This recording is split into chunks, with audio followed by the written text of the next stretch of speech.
What is going on, guys? It's Matt from The Authentic Thread, your go-to channel for everything performance, footwear, and apparel. Today we're behind the scenes of the final editing of the NOBULL unboxing and review, and let's kind of jump right into it together.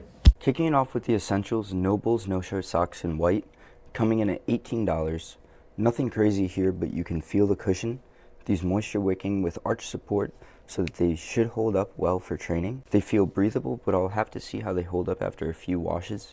$18 for a single pair is a little steep. Next up, we've got the micro ripstop shorts in night navy, priced at $78.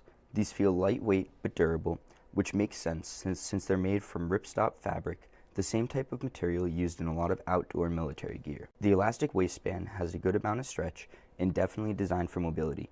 The 8-inch inseam gives the perfect balance between full coverage and freedom to move. $78 isn't cheap for a pair of shorts, but if they last a long time, they might be worth it. Now onto the tank. This is the Delta Peak Micro Texture Tank in the Vapor colorway, priced at $52 a piece. Right off the bat, they're super lightweight and have that slight textured feel. NOBULL designed these to be quick drying and breathable, so they should be great for intense workouts or layering. Fit-wise, they look pretty standard, not oversized, not skin tight. $52 for a tank is a bit high, but if the quality and longevity are there, it could be a solid training piece. Next, we've got the classic NOBULL hoodie in black.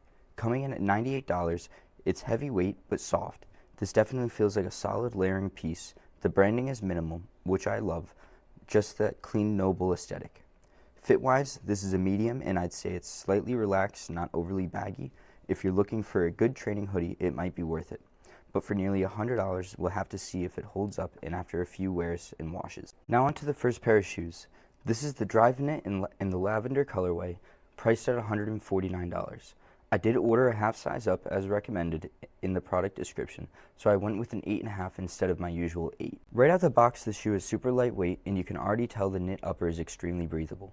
NOBULL does a great job balancing structure with flexibility within the shoe. Despite the soft knit, there's still some reinforcement around the midfoot, which should help with lateral stability during workouts. Fit-wise, going half a size up feels like the right move. It's snug but not too tight, and the knit material has some natural give to it. First impression, it feels like an all-day shoe with a performance edge, but I'll have to test it out more to really see how it holds up. Finally, we have the Impact in Tropical Sky. Slightly pricier at $159, you can already tell this shoe is built differently compared to the Drive Knit. It's got a more structured midsole and looks designed for high-impact workouts. The sole feels thicker and more cushioned, so I'm expecting more comfort underfoot, especially for training sessions that involve jumping or running. Fit-wise, I stuck with my true size 8, so I'll compare that to the Drive Knit after testing. The big difference here is flexibility versus stability. The Drive Knit is more of a sock-like light trainer, while the Impact has more structure and support. We'll see which one comes out on top once I wear test both. Overall, NOBULL sticks to their reputation. High-quality, performance-driven gear. The footwear is definitely the highlight for me, with the Drive Knit and Impact both serving different purposes. The apparel is minimal and functional, but at these price points, I'll need to test durability to see if they justify the cost.